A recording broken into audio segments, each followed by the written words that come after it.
Tras unirse en 1974 en un histórico evento en el Coliseo Roberto Clemente con su compadre Rafael Cortijo, quien ya era considerado como el sonero mayor, compartía escenario con su amigo y otros exintegrantes de la orquesta que lideraron en los años 50, pues si bien eran amigos de toda la vida para la época, llevaban carreras por separado, y Rivera pasaba más tiempo presentándose en Nueva York que en su propio país natal. No obstante, en 1982, Cortijo perdería la vida a sus 54 años a causa de un cáncer de páncreas que padecía, y esto significaría un cambio total para la vida de Rivera, quien no disfrutaría de la misma forma el hacer música e interpretarla. Su luto sería permanente.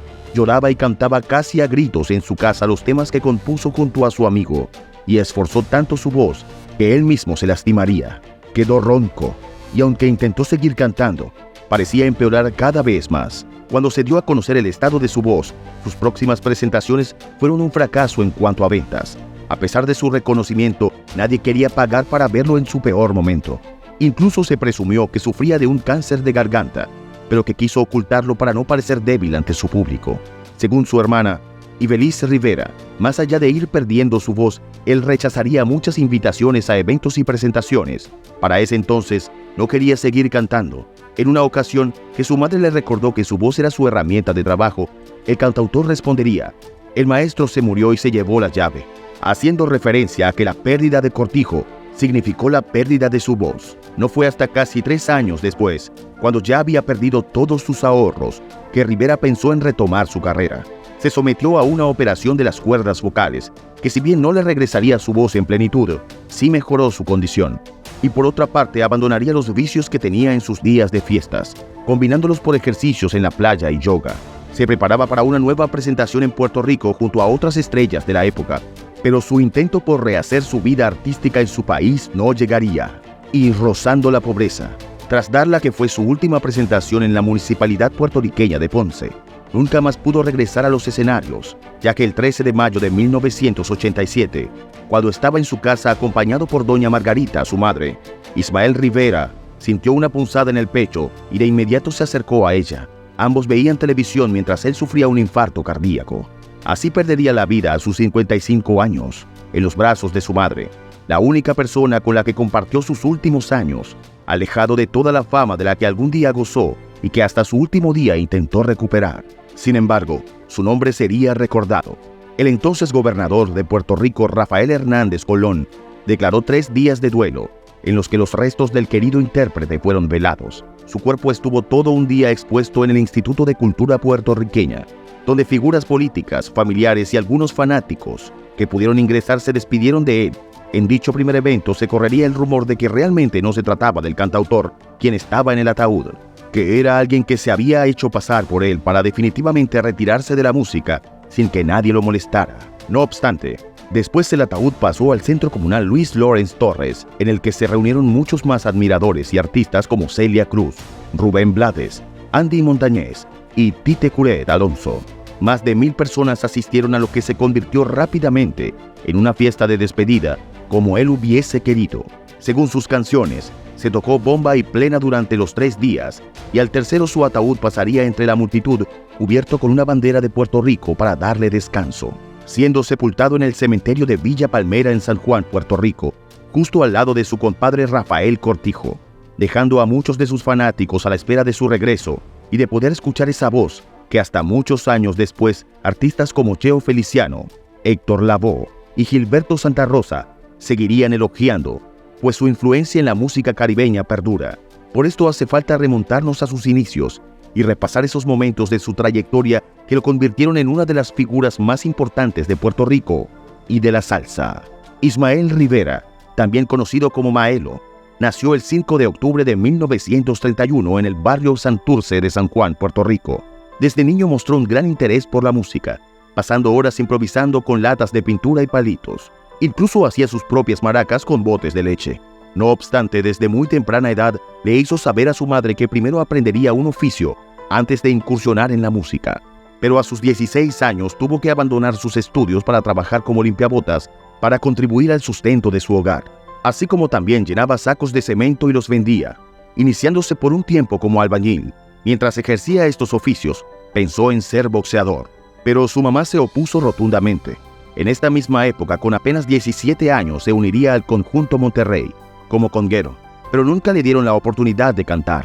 Empezaría cantando cuando fue contratado para presentarse en la Riviera, en la Marina sanjuanera, donde aunque le pagaban menos por él ser albañil, aceptó para darse a conocer.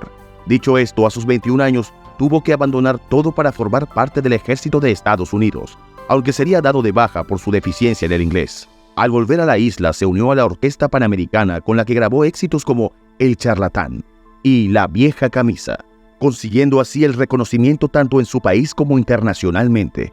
Sin embargo, uno de sus compañeros de orquesta se enteraría que Ismael tenía una relación con la esposa del representante, por lo que le pidieron que no tocara en una de sus presentaciones, y así fue, pero tras esto él renunciaría a la orquesta. Se uniría al Combo de Cortijo, liderado por Rafael Cortijo, quien era su amigo desde su infancia y quien también lo había impulsado en sus inicios musicales. Junto a él, Ismael grabó 17 discos. Para finales de los 50, ya eran una agrupación aclamada por hoteles de lujo y grandes centros de baile. Su fama escaló hasta convertirse en uno de los vocalistas más populares de la época, interpretando temas como El Bombón de Elena, El Negro Bembón, Quítate de la Vía Perico y Maquino Landera. Hasta llegaría a incursionar en el cine en 1959 en la película Calipso, junto a Cortijo y su combo. Si bien esta sería su mejor época, en 1962 todo iría en picada para él cuando fue detenido en el aeropuerto de San Juan por posesión de sustancias prohibidas. Cortijo, quien iba con él, también llevaba, pero Ismael se culpó de todo y tras 6 meses de libertad bajo fianza, fue sentenciado a 4 años en el programa carcelario de rehabilitación de Kentucky, Estados Unidos, tanto por posesión como por tráfico. Por su parte, Cortijo fue condenado a casa por cárcel. Todo esto desconcertó a la comunidad artística, pues para entonces su orquesta ganaba hasta $2,000 por presentación. No tenían necesidad de traficar para ganar dinero, por lo que se presumió que realmente fue un caso más de discriminación racial de los muchos que existieron en la época por parte de las autoridades norteamericanas. Aún así, al salir Rivera de la cárcel, planeaba continuar su carrera artística en su país y retomó su lugar en la orquesta. Al poco tiempo, esta se disolvió y sumado a esto sufriría el rechazo de muchos de sus compatriotas, quienes lo tildaron de adicto a las sustancias, por lo que muchas emisoras se negaban a transmitir su música. En vista de esto, decidió mudarse a los Estados Unidos. Allí fundaría la Orquesta Los Cachimbos y grabó éxitos como La Controversia, La Soledad y Mi Negrita Me Espera, que tuvieron gran recibimiento en Puerto Rico, Estados Unidos, especialmente en Nueva York, donde daba muchas de sus presentaciones, y varios países de América Latina. Por otra parte, también grabaría con la agrupación Fania All Stars, llegando a ser el artista mejor pagado por Fania Records, solo superado por Celia Cruz. A pesar de su papel destacado como cantante y sonero, Ismael también fue un importante compositor. Compuso temas como Besito de Coco, interpretada por Celia Cruz, Aquí Estoy, Ya Yo Llegué y La Cumbita. Para los años 70 ya era el embajador de la salsa en toda América, siendo una figura clave en el desarrollo de la música caribeña. Pero a pesar de todo su éxito, tras sufrir la pérdida de Rafael Cortijo, Ismael no volvería a ser el mismo, y sumado a esto comenzó a perder su voz, lo que lo hizo abandonar los escenarios de a poco, hasta que dio su último aliento el 13 de mayo de 1987, debido a un infarto. Aunque con su prematura partida y sus últimos años alejado de los grandes escenarios, su legado en la música latina y su habilidad para interpretar la bomba y la plena, ritmos propios de Puerto Rico, lo convirtieron en uno de los artistas más influyentes de su tiempo, con el título de Sonero Mayor, sinónimo de improvisación y habilidad para la salsa, considerado como uno de los más grandes y queridos por la industria. Y es que hasta la actualidad, su música es recordada y valorada en todo el mundo. Muchos de sus éxitos son clásicos del género y siguen siendo escuchados. Una producción de Gredelk Networks. Narración: Adrián Hernández.